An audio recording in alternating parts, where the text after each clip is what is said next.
We're going to go ahead and start our post-race media availability for the 26th annual Renai 250 in the NASCAR Xfinity Series. And we're joined by today's top Sunoco Rookie of the Year contender, and that's William Byron, driver of the number 9 Liberty University Chevrolet for Junior Motorsports. William, not only did you come home 7th, but I understand you had some problems communicating with your race team over the radio. Walk us through that process. Yeah, we didn't have.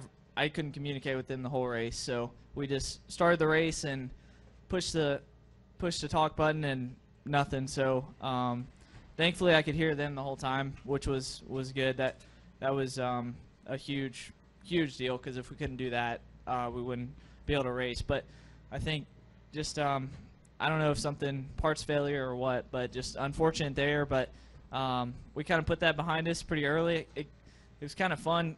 Me and Earl were just going back and forth, swerving the tires to say yes and staying straight to say no, and different strategies. So it made for an interesting race. But the last few restarts were pretty good for us, and I was able to run 5th to 7th all day and ended up 7th. So pretty good day. Is that something you practice? Like when you're out there in practice, do you practice, well, if my radio communication goes down, this is how I'm going to talk to you?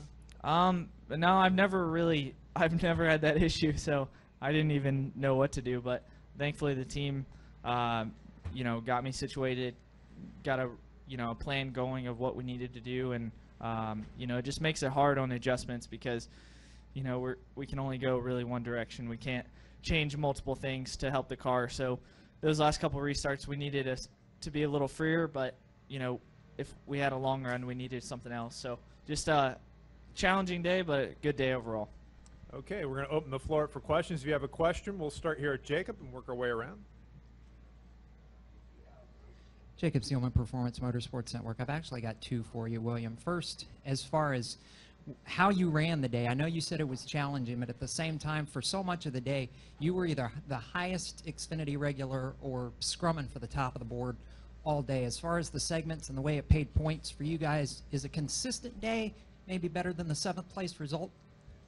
Yeah, I'm not really sure how the points play out yet, but I think definitely, hopefully we get rewarded for running there all day. I think that was good. We got a few stage points and everything like that. But really for us, we were just trying to get the finish we wanted and try and learn as the race goes. This was a great racetrack to learn and really adapt and grow for me. So good way to start the year off on the mile and a halves, and hopefully we can carry that into Vegas next week. And you mentioned, too, I mean, this is just your second race in an Xfinity car, period, but you had track time in the truck here at Atlanta last year. Does any of that play in? Were you able to take any of the track time from last year and apply it to the Xfinity car, or was it just two different animals?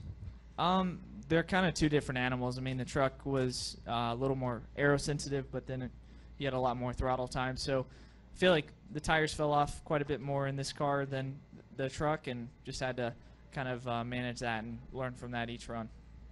We'll go next to Rick. Rick Miller with Atlanta Constitution. William, talk some more about how you were able to signal your crew or answer their questions without a radio.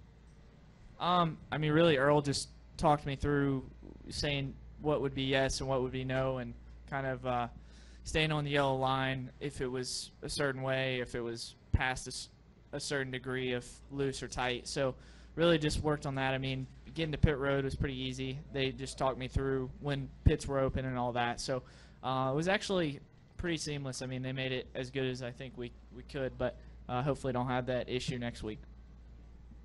Any additional questions for William Byron? William, congratulations on the run today. We'll see you next week in Vegas.